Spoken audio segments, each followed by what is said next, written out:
So good day guys, this is Pyro Mariqueño. So ngayon tuturuan ko kayo nung para sa akin na easiest way kung paano mag series ng fireworks. So syempre pabalapit na yung bagong taon kaya kailangan natin matuto kung paano mag series no, kaysa magbayad tayo sa mga maker. So ito nga pala yung isa kong ginawa. Yan, 100 shots yan bale na merong second fuse and yan, first fuse. 100 shots. Order yan sa atin eh. Yan. So ano nga ba yung mga kakailanganin natin sa pagsiseries natin? So kailangan natin ng marker. Yan. Kailangan natin ng masking tape, ng packaging tape or masking tape pa. Ewan ko kung anong tawag sa inyo. At syempre gunting. Yan. Kailangan yan. Cutter and ice pick. Yeah. Or poker. Ganyan. Pampoke natin dun sa fireworks. So, gumagamit ako ng mga extra tools since yung aking ice pick na isa, yung bilog na bilog, nawawala. Eh, masyadong malaki to. Ayan natin yan. Masyado siyang malaki. So, inaalalayan ko nito yung galing sa Swiss knife ko. Yan. Sige, start tayo.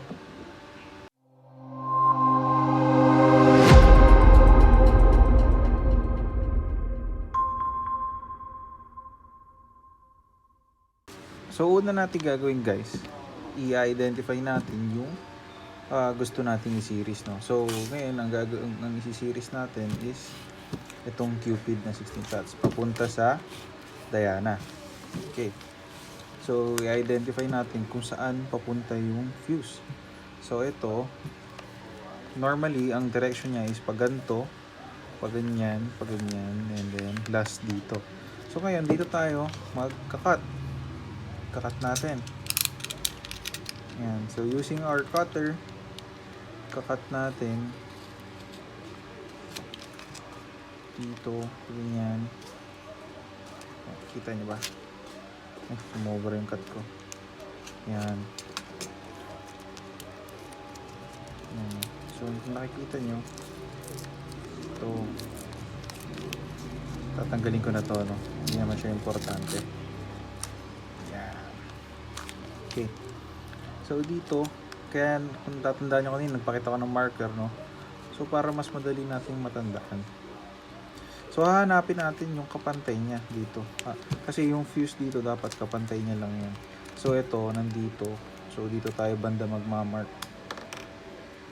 Okay. So dito. Yan. Yan ang purpose ng marker natin para hindi natin makalimutan kung saan or para matandaan natin. So, ice pick or poker. Bubutasan nyo lang siya. Yan. Ako kasi, dahil nga sobrang laki nito, pinangbubutas ko lang siya ng bahagya. Then, saka nakasusundan nito. Yan o. Para, kasi sobrang laki ng butas pagka, pag large caliber na, ito na yung ginagamit ko, yung screw. Pero itong small, yan. So, okay na. Nabutasan na natin, no? Yan, nakita nyo. Butas na. So, babalatan naman natin itong isa. Si Diana. Okay. Tatanggalin lang natin yung sticker. Tabi lang natin dyan. Okay, no? So, hanggang dito siya. Babalatan natin. Okay, using our cutter again. Yan. Locate natin yung pinakadulo. Yun. So, ito yung pinakadulo natin. Kita nyo ba guys? Yun yung pinakadulo, no? So, okay. Yan.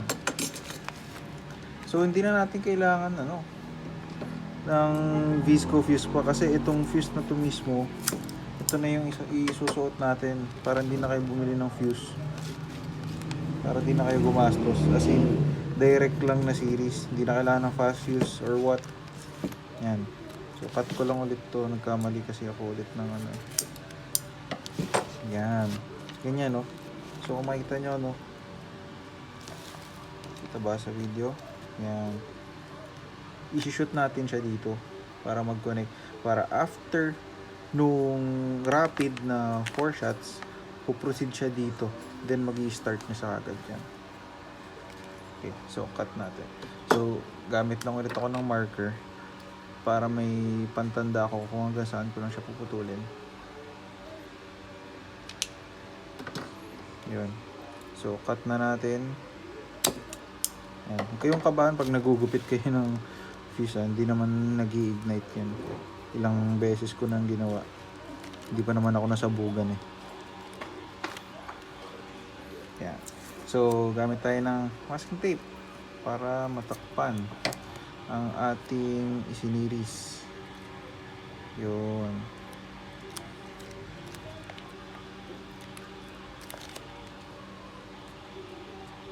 Yan. Okay. So, ngayong okay na tayo, ito naman tayo sa ating tape. Titape pa natin para matibay at hindi ko mawala talaga itong ano natin, siniris natin.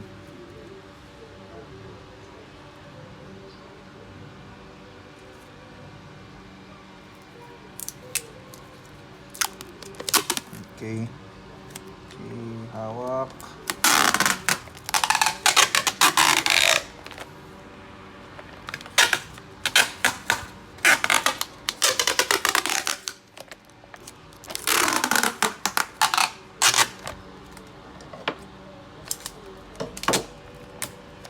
Yo. Okay, tapos isa naman sa ibaba. Titipan din natin yung baba, no? Para natatakpan din yung isa pang fish.